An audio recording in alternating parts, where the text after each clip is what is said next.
Hello, my name is David Swafford, and this is my flight scenario presentation for AVIA 440 multi-engine.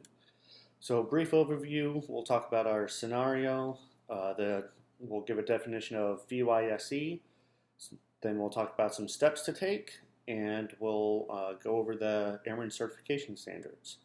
So to begin with, our scenario, we're flying with our examiner. The examiner, we notice that they reach down for something, and suddenly we begin to yaw to the right, and we recognize this as a single engine out. So definition, before we can talk about single engine out, we need to define VYSE because it's going to come into play during our procedures. So VYSE is defined by the FAA as the best rate of climb speed with one engine inoperative. It's marked with a blue radial line, and it produces the minimum rate of sink. So in our aircraft, which is the Piper Seminole, the VYSE is 88 knots, and that's going to become important in just a moment.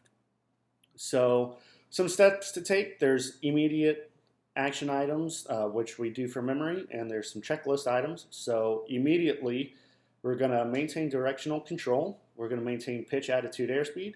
We're going to go gear up, flaps up, throttles, propellers, mixtures are all going to come full forward. And then we're going to identify the engine with our dead foot, meaning the foot that's not using any rudder pressure. And then we're going to verify with the throttles to make sure that that is the dead engine.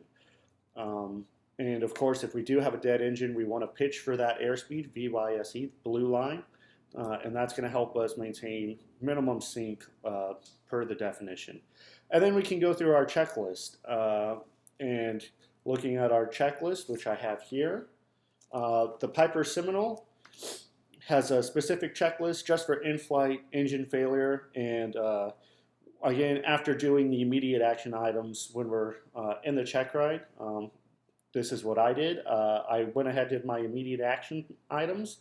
And then I pulled my checklist out, and I went through the checklist line item by line item.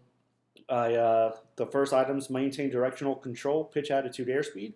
Then mixtures, props, throttles full forward, flaps up, gears up. Identify with the dead foot, and then verify, and with the throttle. So from there, your examiner could take several approaches. What I did was, since I was high enough, I went ahead and asked, hey, can I troubleshoot this because we've got some altitude? And he said, yeah, sure. So we went ahead and we went through the troubleshooting checklist, which is also in here. And as I did the troubleshooting checklist, there was nothing that I could fix. So then I went ahead and kept going with the next steps, which was to feather the prop and for the mixture to come to idle cutoff. And as I was explaining what I was doing, the examiner had no problem because I was also using the checklist, which is the key thing. Use the checklist. And then, of course, the next item would be engine failure secure. However, this is a checklist and not a true engine failure, so we don't want to secure the engine. So I went ahead and went to my air start checklist to get the engine restarted. My examiner was very happy with the way I did the procedure. But again, the crucial thing is to make sure to use the checklist. So, airman certification standards. They're going to be checking, did we properly configure the airplane? I had my gears up, flaps up, everything was full forward, my fuel pumps were on, so yes, I was configured.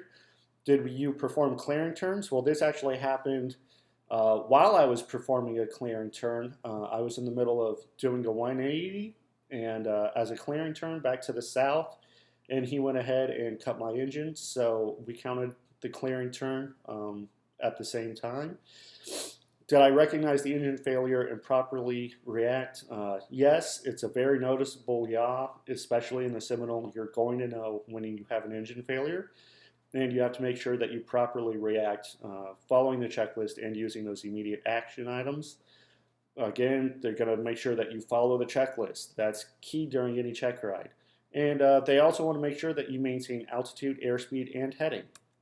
So In conclusion, we talked about our scenario, a definition of VYSE, some steps to take, and the airman certification standards. And our resources come from the FAA, our POH, and the airman testing standards. So thank you for watching my video.